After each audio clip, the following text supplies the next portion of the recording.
si la mort n'existait pas? Imaginez un monde où l'existence serait éternelle, où les frontières entre la vie et la mort seraient abolies. Allons ensemble explorer ce concept captivant qui suscite l'émerveillement et la réflexion. Partie 1. Les théories scientifiques. Dans cette première partie, nous allons aborder les théories scientifiques qui pourraient justifier l'idée d'une vie éternelle. Pensez à la possibilité de la régénération cellulaire infinie, où notre corps se renouvelle continuellement, éradiquant ainsi les maladies et le vieillissement. Les avancées en médecine et en biotechnologie pourraient-elles un jour rendre cela possible? Imaginez que la découverte d'une molécule miraculeuse, inspirée par les méduses Turritopsidorni, capable de revenir à l'état de polype après leur maturité, offre à l'humanité un potentiel de régénération illimité. Partie 2. Le voyage dans le temps et l'immortalité. Dans cette partie, nous allons explorer le voyage dans le temps comme un moyen de transcender la mortalité. Si la mort n'existe pas, pourquoi ne pas envisager de voyager vers l'avenir où les avancées scientifiques pourraient rendre l'immortalité possible? Selon les conjectures de certaines interprétations de la physique quantique, les voyages dans le temps pourraient être réalisables via des trous de verre ou des boucles temporelles.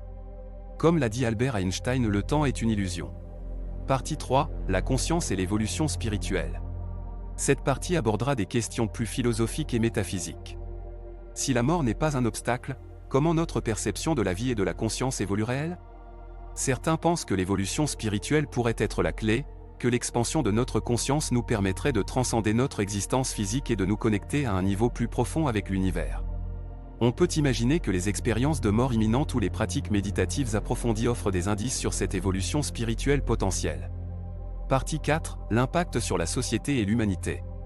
Enfin, nous aborderons les implications sociales et éthiques d'une vie sans fin. Comment cela changerait-il la société? Qu'en serait-il de la surpopulation? Comment gérerions-nous nos relations interpersonnelles si nous avions tout le temps devant nous?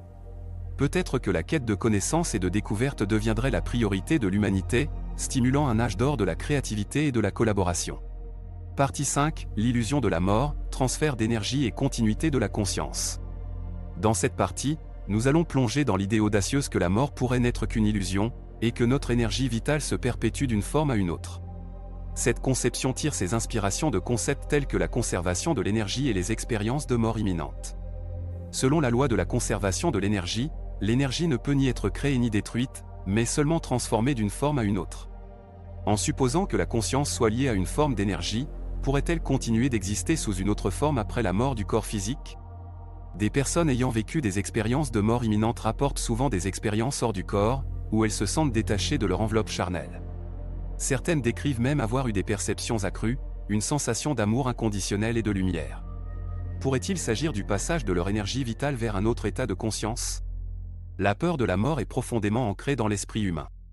Si nous pouvions accepter l'idée que la mort est une illusion, cela pourrait apaiser nos craintes existentielles et nous permettre de vivre notre vie avec plus de sérénité. Cela ouvrirait également la voie à de nouvelles perspectives sur la nature de la réalité et de notre place dans l'univers. Partie 6. Les paradoxes de l'immortalité. Dans cette partie, nous allons aborder certains paradoxes qui pourraient émerger si la mort n'existait pas. L'immortalité pourrait-elle être à la fois un cadeau et une malédiction? L'absence de finitude temporelle pourrait altérer notre perception du temps. Avec une durée de vie illimitée, nous pourrions être moins enclins à saisir l'urgence et la valeur des moments présents. La mortalité nous rappelle que chaque instant est précieux. L'immortalité pourrait également susciter un sentiment d'isolement, en raison de la perte de proches ou de la difficulté à tisser des liens significatifs avec des êtres éphémères. Comment concilier une existence éternelle avec la nature éphémère de nos relations humaines?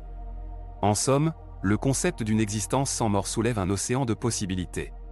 Des théories scientifiques aux aspects spirituels, en passant par les implications sociales, notre exploration nous montre à quel point il est passionnant d'imaginer un tel monde. N'oublions pas cependant que la mort fait partie intégrante de la vie et que c'est peut-être cette finitude qui rend notre existence si précieuse. Quoi qu'il en soit, l'idée de défier les limites de l'existence nous pousse à rêver, à réfléchir et à apprécier chaque moment de notre existence. Réfléchissez à ces idées et partagez vos pensées sur la question dans les commentaires. N'oubliez pas de vous abonner à la chaîne pour continuer à explorer des concepts captivants. Rêvons ensemble d'un avenir où la compréhension de la vie et de la mort sera peut-être encore plus éblouissante que ce que nous imaginons aujourd'hui.